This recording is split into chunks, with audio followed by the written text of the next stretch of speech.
I'm very, very happy. It's been like, what is it, 5 years since I've seen myself in the top 100, and it's been a long road with injuries and physical, mental injuries, all kinds of stuff. But I made it back into the top 100. I'm going to finish this year back in the top 100 for the first time in 5 years, and obviously very pleased. But I think big factor was my brother, because he really pushed me. He really he kind of made me work hard again and made me try to do the best I can, because he's been obviously doing really well in the last couple of years, and I didn't want to be too far behind him. So it really helped. I think we helped each other, because we practice a lot together, and even in practice we try to challenge each other, try to make each other better.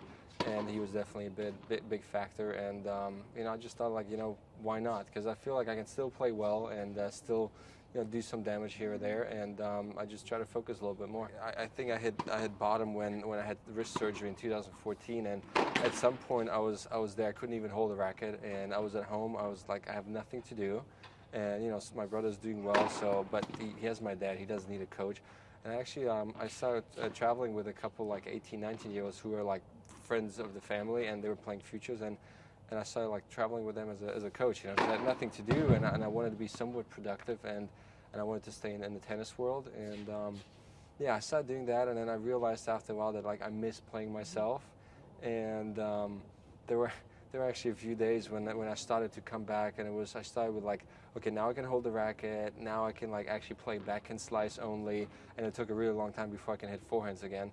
But I think a couple months after my surgery, I started hitting backhand slices again, and I would have those kids play against me, up to 11, where I would have half of the court and they have the whole court, and I realized, I was beating them easily, even though I haven't played for 5-6 months. And I realized, maybe I'm not that bad. So all those things really helped me to, just realize how nice tennis is, how important it is to me, how much I miss it when I'm injured, and all those things really made me work even harder. It's not easy, because the best thing how to do is play tennis, and if that's taken away from you, then you end up with not much else, and it's definitely not easy. But thankfully, I have a family that really supports me, and my brother that's been doing well, and then obviously he's a big support too, because in his mind, he said, no, you're not quitting tennis, you're going to play as long as I play. And then the other day I said as a joke, I'm going to quit the day you quit, because I wouldn't want him to travel by himself and me sitting at home doing nothing, and I enjoy traveling and practicing with him. So